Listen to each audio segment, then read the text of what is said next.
फिर भी बिहार के लोग मेहनती हैं, फिर भी ये तमाम चीज़ें हमारे ही यहाँ क्यों हैं? क्योंकि हमारी मानसिकता मालिक बनने वाला नहीं है, हमारी मानसिकता सेफ्टी में जीने वाला, कम रिस्क लेने वाला। हालांकि जो कम रिस्क लेते हैं वही जीवन का सबसे बड़ा रिस्क ले रहे हैं। अगर आप अपने कम रिस्क नहीं ले रहे हैं कमाने का, 5,000 का जॉब का रिस्क ले रहे हैं, 10,000 का जॉब का रिस्क ले रहे हैं, 15,000 जॉब करने का रिस्क ले रहे हैं, तो आप सबसे बड़ा खतरा उठा रहे हैं। नमस्ते, तो कैसे हैं आप लोग? मैं हमेशा जिस विषय पर बात करता हूँ होता है एंटरटेनमेंट, राजनीति और तरह तरह के खेल, तरह तरह के विषय पर बात करते हैं। लेकिन आज जो विषय पर बात करने आया हूँ वह विषय जो है बहुत ही इंपॉर्टेंट है युवाओं के लिए, बिहार के लिए, बिहार के बेरोजगारों के लिए। क्या आपने कभी ऐसा सोचा है कि बिहार में बेरोजगारी क्यों है? क्या कभी आपने ऐसा सोचा कि बिहार में व्यवसाय की कमी क्यों है? इंडस्ट्री क्यों नहीं डेवलप हो पाता है? यहाँ इंडस्ट्रियाँ क्यों नहीं लग पाती है? क्या आपने कभी सोचा है कि बिहार में अरबपति को जन्म क्यों नहीं देता है? अगर बात करेंगे तो यहाँ IAS IPS बहुत है, जुडिशरी में बहुत लोग हैं, लेकिन एक बड़ा एंटरप्रेन्योर नहीं बन पाता। यहाँ तक कि अंडर 100 में भी एक भी बिहारी का नाम है। क्यों? क्या बिहारी में क्षमता नहीं है? क्या बिहारी काम करने वाले नहीं है? क्या बिहारी के बाद बुद्धिमत्ता नहीं है? अगर बुद्धिमत्ता नहीं हो तो IAS IPS नहीं निकाल पाते। बिहारी के कारण ही इंग्लैंड का जो डॉक्टरशिप है ना, जो वहाँ पर जो चिकित्सा का जो क्षेत्र है वो बिहारी संभालते हैं। अगर बिहार के तमाम लोग इंग्लैंड से अगर डॉक्टर्स चल आए बिहार में तो वहाँ पर जो है इलाज नहीं हो पाएगा। तो यानी कि बिहारी की जो क्षमता है वो बहुत ही बड़ा है, व्यापक है। तो फिर क्यों नहीं इंडस्ट्री डेवलप हो पाता है? तो वह हमारा सोच। जरा सोचिए, हम लोग 10-10 साल तक सरकारी नौकरी का तैयारी करते हैं, 10-10 साल तक 18-18 घंटा पढ़ते हैं। नॉर्मल छात्र जो है 10 घंटा तो पढ़ते ही हैं, 10 साल इन्वेस्टमेंट करते हैं। अगर साल में हम 50 से 60 हज़ार भी पढ़ाई पर खर्च करें तो 10 साल में 6 लाख रुपया मिनिमम खर्च होता है। अगर समय से कैलकुलेट करें, अगर समय से उसको गुना करें तो 6 लाख नहीं बल्कि हमारा 60 लाख रुपया 10 साल में खर्च हो रहा है। क्योंकि अगर हम प्राइवेट जॉब भी करते हैं, अगर 3 लाख रुपया भी महीना साल में कमाते हैं तो वो 30 लाख अलग से है। और वो अगर मल्टीप्लाई करिएगा, वो कंपाउंड से जोड़िएगा, तो एक व्यक्ति अगर 10 साल तक नहीं कमाता है तो समझिए वह 60 लाख का लॉस कर रहा है। तो जरा सोचिए कि हम लोग क्रांतिकारी भूमि से हैं, हम लोग मेहनती भूमि से हैं, मेहनत करने वाले लोग हैं। जो छात्र 10 घंटा 12 घंटा पढ़ाई में मेहनत करता है, अगर वह छात्र 12 से 14 घंटा अगर व्यवसाय में मेहनत करे तो सोचिए कितना तरक्की करेगा। तो क्यों नहीं व्यवसाय कर पा रहा? पहला वजह कि व्यवसाय का जो शिक्षा है उसमें कमी। हमारे जो DNA में है वो सरकारी नौकरी है, चपरासी ही क्यों ना हो जाए। क्योंकि इस प्रकार का माहौल बनाया गया है बिहार में कि अगर आप चपरासी हैं तो आप तुर्रम खान हैं। मैं बहुत सारे ऐसा सरकारी नौकरी वाला को जानता हूं कि जो पहली तारीख को पेमेंट निकालते हैं लेकिन 10-15 तारीख को वो कर्ज लेते हैं। बहुत सारा ऐसा 4th ग्रेड का नौकरी करने वाला, क्लर्क लेवल का नौकरी करने वाला। जो व्यक्ति सही तरीके से व्यवसाय करता है वह कभी भी उसको दिक्कत नहीं होता है। सही तरीके से जिस प्रकार से एक मैनेजर जो है अपनी कंपनी को मैनेज करता है, उसी प्रकार से जो व्यवसाय पढ़ा लिखा व्यवसाय होता है या फिर जो मैनेज करके चलता है उसको कभी भी जीवन में दिक्कत नहीं होता है। तो हमारे कमी क्या है कि शिक्षा की कमी। दूसरी बात है कि हम लोग व्यवसायिक टर्म को नहीं जानते हैं, टेक्निकल टर्म को नहीं जानते हैं। लघु उद्योग बिहार में चल सकता है। लघु उद्योग करके आप अपने जीवन को बहुत ही सरल बना सकते हैं, आप आर्थिक रूप से स्वतंत्र हो सकते हैं, मजबूत हो सकते हैं।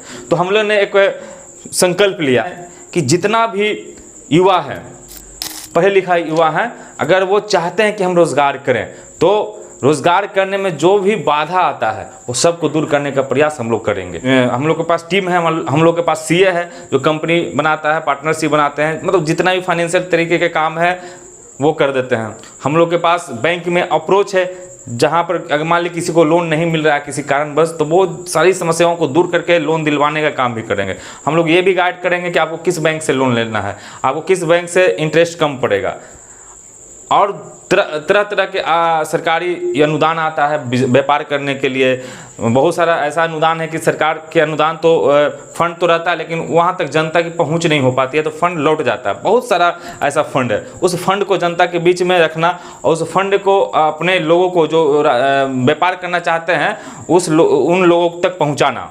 और वो फंड कैसे मिलेगा ये बताना, उस फंड को कहाँ से निर्गत किया जाएगा, कौन सा व्यापार करिएगा तो आपके लिए अच्छा होगा, उसका रिसर्च करना, मतलब टोटल फाइनेंशियल सिस्टम पर काम करना। आप जो व्यापार करना चाह रहे हैं, जो जिस व्यापार में आपको थोड़ा सा बहुत जानकारी है, उस व्यापार का जो मार्केट है वो कौन मार्केट है, कौन सा मार्केट है, कहाँ सही मार्केट है, उस पर रिसर्च करना, प्रोडक्ट पर रिसर्च करना, प्लस आपके लिए लोन का व्यवस्था करना, आपके लिए अगर उसमें सरकारी फंड भी मिलता है, अनुदान मिलता है, सब्सिडी मिलता है तो उसका व्यवस्था करवाना, अगर आपके पास कंपनी रजिस्टर्ड नहीं तो कंपनी रजिस्टर करवाना, जीएसटी करवाना, तमाम तरह के चीज़। उसके बाद भी अगर आप अपने प्रोडक्ट का ब्रांडिंग करवाना चाहते हैं, सोशल मीडिया पर लोगों तक पहुंचाना चाहते हैं, सोशल मीडिया के थ्रू या फिर मीडिया के थ्रू या प्रिंट मीडिया के थ्रू, वो तमाम चीज़ करके देंगे हम लोग, और आपके पीछे खड़े भी रहेंगे। जहां समझ में नहीं रहेगा आपको गाइड करेंगे लोग जो बिजनेस में कुछ अच्छा किए हुए हैं, जिनके पास एक्सपीरियंस है, जिनका ट्रांजैक्शन अच्छा है, जिसको देखकर आप मोटिवेट हो सकते हैं कि नहीं ये व्यक्ति जो है समाज में अच्छा पैसा कमा रहा है, उस व्यक्ति से आपको गाइड भी करवा दिया जाएगा। और भी जितनी तरह की समस्याएं, उस समस्या में आपसे के साथ कदम से कदम मिलाकर चला जाएगा। यानी संक्षेप में कहें कि अगर आप रोजगार करना चाहते हैं, व्यापार करना चाहते हैं, तो आपको व्यापार करने में हर एक मदद करना, क्योंकि जितना हम लोग मैंने समझा है कि व्यापार से अच्छा माध्यम कुछ नहीं है समाज को परिवर्तित करने का। बिहार प्रति व्यक्ति आय में सबसे पीछे है, बिहार बेरोजगारी में सबसे पीछे, और बिहार के लोग फिर भी बिहार के लोग मेहनती हैं, फिर भी ये तमाम चीज़ें हमारे ही यहाँ क्यों हैं? क्योंकि हमारी मानसिकता मालिक बनने वाला नहीं है, हमारी मानसिकता सेफ्टी में जीने वाला, कम रिस्क लेने वाला है। हालांकि जो कम रिस्क लेते हैं वही जीवन का सबसे बड़ा रिस्क ले रहे हैं। अगर आप अपने कम रिस्क नहीं ले रहे हैं कमाने का, 5,000 के जॉब का रिस्क ले रहे हैं, 10,000 का जॉब का रिस्क ले रहे हैं, 15,000 जॉब करने का रिस्क ले रहे हैं, तो आप सबसे बड़ा खतरा उठा रहे हैं। रिस्क लीजिए, व्यापार करिए। व्यापार में ऐसा ये हम तो हरगिज़ नहीं कर रहे हैं कि आंख मूंद कर व्यापार करिए, बल्कि आंख खोल कर व्यापार करिए। सपना मत देखिए, बल्कि जागते हुए सपना देखिए। और उस सपनों को पूरा करने के लिए हम लोग कमर बांध लिए हैं। जिस प्रकार से संगठन का काम कर करके पूरा संगठनात्मक चीज़ को मजबूत किए थे, इस बार व्यापार को मजबूत करना है, माइंडसेट को चेंज करना है, युवाओं के माइंडसेट को चेंज करना है। जो लोग नशा में हैं उनको नशा मुक्त करवाना है। जो गाड़ी में 5 लाख 10 लाख लगा देते हैं, 2 लाख का बुलेट लेते हैं, 2 लाख रुपये उसमें फूंक देते हैं एक साल में, 4 लाख रुपये में, 4 लाख में उनको इन्वेस्टमेंट करवा करके उनको 4 लाख या 8 लाख बनाने का कोशिश किया जाएगा 2 साल 4 साल में। किसी को गोल्ड में इन्वेस्टमेंट करवाया जाएगा, किसी को लैंड में इन्वेस्टमेंट करवाया जाएगा। जिस प्रकार के जिसके पास जैसा पैसा है उसको इन्वेस्टिंग प्लान दिया जाएगा। टोटल कहने का मतलब है कि आप लोग को जागरूक बनाया जाएगा। दूसरी बात, और भी जो भी पहले से बिजनेसमैन है या फिर जिनके पास आइडियाज़ है या फिर जो हम लोग को गाइड कर सकते हैं, कोचिंग दे सकते हैं, उनसे भी निवेदन है कि आप हम लोग को मदद करिए। अगर यह वीडियो आपको अच्छा लगता हो तो कमेंट करिए, शेयर करिए, हमारा विचार कैसा लगा और हम कहाँ गलत हैं कहाँ सही है इस पर भी कमेंट करिए।